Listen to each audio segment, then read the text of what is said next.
Dia 29 de setembro é o Dia Mundial do Coração. Você tem cuidado do seu? Hoje nós vamos falar um pouco mais sobre a abordagem odontológica em pacientes com cardiopatias. Vamos aprender um pouco? Mas o que são cardiopatias? Cardiopatias são definidas como distúrbios que acometem o coração e o sistema vascular de um indivíduo. As principais são arritmias cardíacas, angina pectoris, insuficiência cardíaca congestiva e infarto do miocárdio. Essas alterações estão relacionadas a patologias orais ou mesmo relacionadas à abordagem de procedimentos odontológicos. Para abordar um pouco mais sobre a assunto, convidamos as doutoras Amanda, Samara e Maísa. A arritmia cardíaca é conhecida pela alteração do ritmo cardíaco, que ocorre em decorrência ao mau funcionamento dos impulsos elétricos no coração. Em casos de queda de batimentos, deve suspender o atendimento, monitorar o paciente e solicitar o atendimento médico. Já quando temos o aumento do batimento cardíaco, a suspensão do atendimento também é indicada, juntamente com o monitoramento. O socorro deverá ser acionado e manobras que possam minimizar o estresse frente ao atendimento odontológico podem ser utilizadas. O infarto do miocárdio é a necrose de uma parte do músculo cardíaco causada pela falta de irrigação sanguínea ao coração. É comum nesses pacientes o uso contínuo de anticoagulantes. Portanto, nos atendimentos odontológicos são necessários alguns métodos hemostáticos, como compressão com gás, uso de esponjas hemostáticas e uso do ácido tranexâmico. Além disso, as consultas devem ser curtas e preferencialmente no período da manhã e sempre monitorar a pressão arterial. Já a angina pectoris é uma dor no peito causada por uma redução no fluxo de sangue ao coração. Essa dor pode se irradiar para a mandíbula ou o braço esquerdo. Para dentistas, é importante saber que as dores na mandíbula podem ser um sinal de angina e o estresse do tratamento odontológico pode desencadear um episódio em pacientes com essa condição.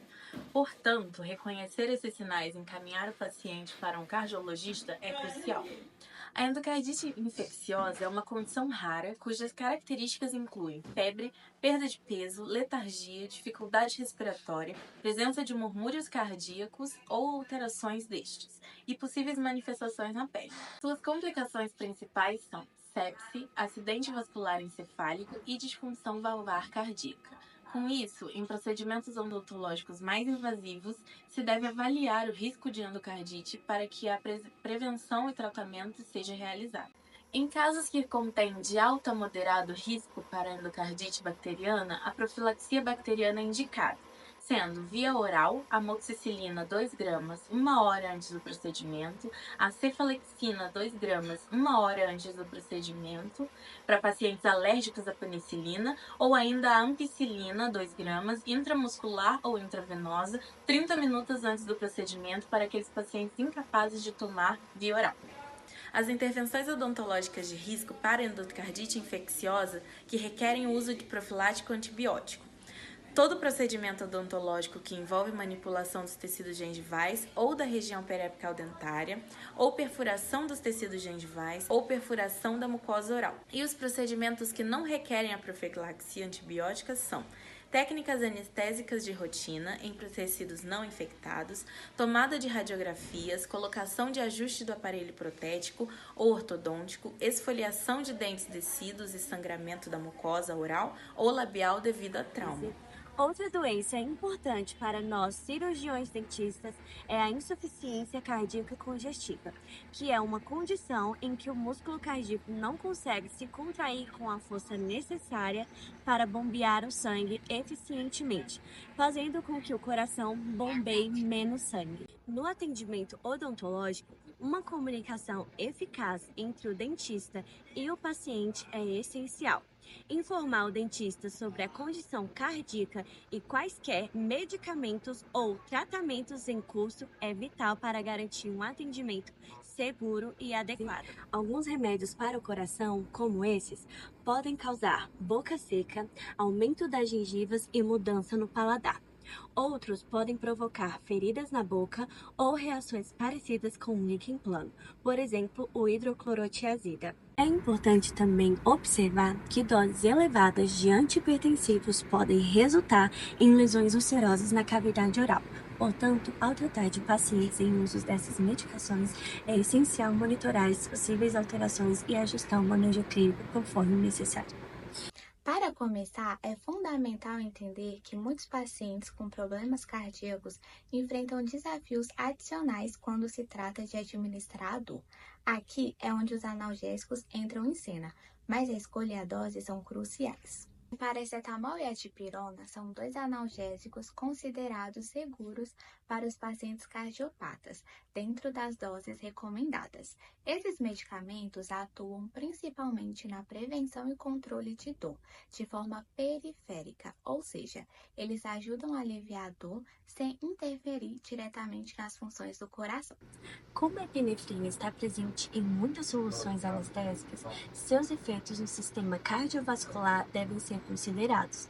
Esses efeitos podem variar conforme a dose e a via de administração. Embora a epinefrina não seja completamente proibida, o uso em menores concentrações pode ser benéfico para pacientes hipertensos e cardiopatas controlados, sendo recomendadas as concentrações de 1 para 100 mil ou 1 para 200 mil.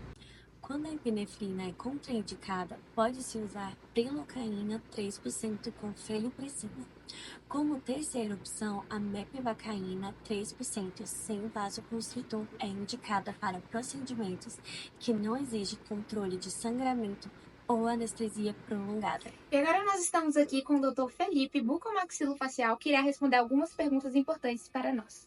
Pois bem, normalmente eu atendo pacientes com a isquemia cardíaca, que são pacientes que podem desenvolver o quadro de infarto agudo ou pode desenvolver uma angina pectoris. Porque normalmente, quando ele alega esse quadro de cardiopatia, ele tem uma necessidade não só de um acompanhamento especial pela parte da cirurgia bucomaxilo ou até às vezes da odontologia hospitalar, mas também com uma solicitação de um pré-operatório, que é baseado em exames laboratoriais, exames de imagem, exames que complementam através de um eletrocardiograma e também um parecer do cardiologista. Complicações que a gente pode atrelar à cardiopatia diretamente? Não. A queda de pressão, que pode ter um envolvimento cardíaco, sim, onde a gente vai entrar com uma hipotensão evoluindo para uma lipotímia, uma síncope, ok, isso já. Né, a gente procede com a manobra de Dunning-Murray, faz acompanhamento, monitorização de sinais vitais. Entretanto, resgatar um profissional que teve uma parada em um consultório, sim, já tive que resgatar um paciente, ajudar um profissional que teve uma parada no consultório. Cheguei lá, o paciente, então, ele estava no chão, já entendi um pouco das manobras, então ele deitou o paciente no chão, ele me falou que o paciente já não tinha mais pulsação e respiração, então você vai olhar aquele movimento do ver, ouvir, sentir, né, para verificar se a pulsação do paciente, a respiração dele não está realmente existindo, e ali a gente iniciar a ECP. Claro, considerando o seguinte, a ECP A1 ela é muito limitada. Porque mesmo que a pessoa tenha um bom porte físico, ela tenha uma boa resistência, ela é muito cansativo. Para você fazer 1,6 compressão por segundo para caracterizar 100 compressões por minuto seria qualidade, né? Porque a ECP ela é classificada no quê? 30 compressões por 2 respirações. A normativa atual já diz que a respiração ela já não é mais efetiva, não há necessidade. Ela é efetiva, mas não é necessária, caso você esteja sozinho. Mas você pode fazer a respiração. Sendo que da compressão você tem que fazer 100 por minuto. Então, sozinho, quando dá ali o segundo minuto já está exaurido. Então, eu perguntei se ele sabia fazer e em dupla nós fizemos enquanto a secretária dele ligava para o SAMU para fazer a complementação, tá? O paciente, nosso quadro de atendimento, ele teve um retorno, o caracterizou um quadro positivo, ajudou bastante. Ele foi ao hospital e daí do hospital para frente foi conduzido pelo meu amigo que estava fazendo ali o tratamento dele, como uma parte de coparticipação, mais a ala médica. Então é isso, professor Felipe. Muito obrigada pela sua participação. Eu que agradeço e parabéns pela iniciativa para vocês, tá?